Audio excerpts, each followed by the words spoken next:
मुअज़्ज़ज़ सामईन, आदाब।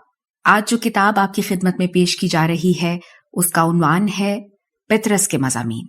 ये किताब फरवरी सन 2003 में फजली सन्स प्राइवेट लिमिटेड की जानिब से शाया की गई और ये किताब national audio library for the blind की जानिब से पेश की जा रही है।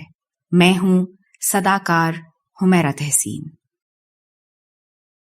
पेश खिदमत है मज़मून नंबर 4 अज़ जनाब पतरस बुखारी, उर्दू की आखिरी किताब।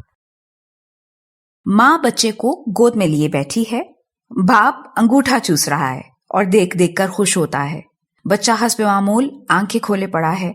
माँ मोहब्बत भरी निगाहों से उसके मुंह को तक रही है और प्यार से हस्ब ज़ैल बातें पूछती है। नंबर 1, वो दिन कब आएगा जब तू मीठी मीठी बातें करेगा। नंबर 2, बड़ा कब होगा, मुफस्सल लिखो। नंबर 3, दुल्हा कब बनेगा और दुल्हन कब ब्याह कर लाएगा, इसमें शर्माने की जरूरत नहीं है। नंबर 4, हम कब बुढ़े होंगे। नंबर 5, तू कब कमाएगा। और 6, आप कब खाएगा और हमें कब खिलाएगा। बाकायदा टाइम टेबल बनाकर वाज़े करो। बच्चा मुस्कुराता है और कैलेंडर की मुख्तलिफ तारीखों की तरफ इशारा करता है तो माँ का दिल बाग बाग हो जाता है। जब नन्हा सा होंठ निकाल निकाल कर बाकी चेहरे से रोनी सूरत बनाता है तो ये बेचैन हो जाती है। सामने पंगूड़ा लटक रहा है। सुलाना हो तो अफीम खिलाकर उसमें लिटा देती है, रात को अपने साथ सुलाती है। बाप के साथ दूसरा बच्चा सोता है। जाग उठता है तो झट चौंक पड़ती है और मोहल्ले वालों से माफी मांगती है। कच्ची नींद में रोने लगता है तो बेचारी ममता की मारी आग जलाकर दूध को एक और उबाल देती है। सुबह जब बच्चे की आंख खुलती है तो आप भी उठ बैठती है। इस वक्त 3 बजे का अमल होता है। दिन चढ़े मुंह धुलाती है, आंखों में काजल लगाती है और जी कड़ा के कहती है, क्या चांद सा मुखड़ा निकल आया, वाह वाह। खाना खुद ब खुद पक रहा है। देखना, बीवी आप बैठी पका रही है, वरना दरअसल ये काम मियाँ का है। हर चीज क्या करीने से रखी है। धोए धाए बर्तन संदूक पर चुने हैं ताकि संदूक ना खुल सके। एक तरफ नीचे ऊपर मिट्टी के बर्तन धरे हैं, किसी में दाल है और किसी में आटा, किसी में चूहे, फकनी और पानी का लोटा पास है ताकि जब चाहे आग जलाए, जब चाहे पानी डालकर बुझा दे। आटा गुंधा रखा है, चावल पक चुके हैं, नीचे उतार कर रखे हैं, दाल चूल्हे पर चढ़ी है। गर्ज ये कि सब काम हो चुका है, लेकिन ये फिर भी पास बैठी है। मियाँ जब आता है तो खाना लाकर सामने रखती है, पीछे कभी नहीं रखती। खा चुकता है तो खाना उठा लेती है।